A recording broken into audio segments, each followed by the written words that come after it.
Doctor Babu Stephen. അമേരിക്കയിലെ മലയാളികളുടെ മാത്രമല്ല, ഇന്ത്യൻ സമൂഹത്തിന്റെ ആകെ പ്രതിനിധിയാണ് ഡോക്ടർ ബാബു സ്റ്റീഫൻ. കഴിഞ്ഞ 4 പതിറ്റാണ്ടായി വാഷിംഗ്ടൺ DC കേന്ദ്രീകരിച്ച് പ്രവർത്തിക്കുന്ന Babu Stephen health care, real estate, construction മേഖലകളിലായി നിരവധി വ്യവസായ സംരംഭങ്ങൾക്ക് ഉടമയാണ്. വാഷിംഗ്ടൺ DCയിലെ രാഷ്ട്രീയ വൃത്തങ്ങളിൽ പരിചിത മുഖമായ അദ്ദേഹം DC മേയർക്കൊപ്പം ചൈന സന്ദർശിച്ച പ്രതിനിധി സംഘത്തിൽ ഉണ്ടായിരുന്നു.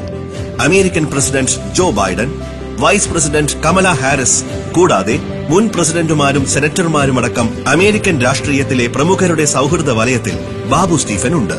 ഇന്ത്യൻ രാഷ്ട്രീയത്തിലെ പ്രധാന ദേശീയ നേതാക്കളുമായും യുഎസിലെ ഇന്ത്യൻ അംബാസഡർമാരടക്കം നയതന്ത്ര രംഗത്തും അദ്ദേഹത്തിന്റെ ബന്ധങ്ങൾ നീളുന്നു. കേരള മുഖ്യമന്ത്രി ശ്രീ പിണറായി വിജയന്റെ അമേരിക്കൻ സന്ദർശനത്തിന്റെ ഏകോപനം നിർവഹിച്ചതും ടൈംസ് സ്ക്വയറിലെ അദ്ദേഹത്തിന്റെ പരിപാടിയുടെ മുഖ്യ സംഘാടകനായി നിന്നതും ഡോക്ടർ ബാബു സ്റ്റീഫനാണ്. തിരുവനന്തപുരത്ത് നടന്ന ലോക കേരള സഭയുടെ ഡയമണ്ട് സ്പോൺസറായിരുന്ന ശ്രീ ബാബു സ്റ്റീഫനെ ചടങ്ങിൽ ആദരിച്ചിരുന്നു. അടിയന്തര ഘട്ടങ്ങളിൽ പ്രവാസികൾക്ക് തുണയായും സർക്കാരിന് സഹായമായും എത്തുന്ന ബാബു സ്റ്റീഫന്റെ സേവനങ്ങളെ മുഖ്യമന്ത്രി ശ്രീ പിണറായി വിജയൻ തന്നെ നേരിട്ട് അഭിനന്ദിച്ചതാണ്.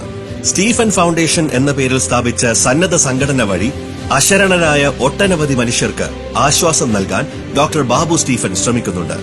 മഹാപ്രളയത്തിൽ കേരളം ഉലഞ്ഞു നിന്നപ്പോൾ ദുരിതാശ്വാസ നിധിയിലേക്ക് അദ്ദേഹം 1 കോടി രൂപയാണ് സഹായമായി നൽകിയത്. കുവൈറ്റിൽ ദുരന്തമുണ്ടായപ്പോൾ 50 ലക്ഷം രൂപ സഹായമായി നൽകി.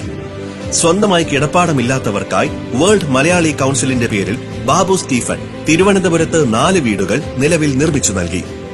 അമേരിക്കൻ പ്രവാസികളുടെ അഭിമാനവും വേൾഡ് മലയാളി കൌൺസിലിന്റെ നായകനുമായ ശ്രീ ബാബു സ്റ്റീഫനെ ഈ വേദിയിലേക്ക് സഹർഷം സ്വാഗതം ചെയ്യുന്നു.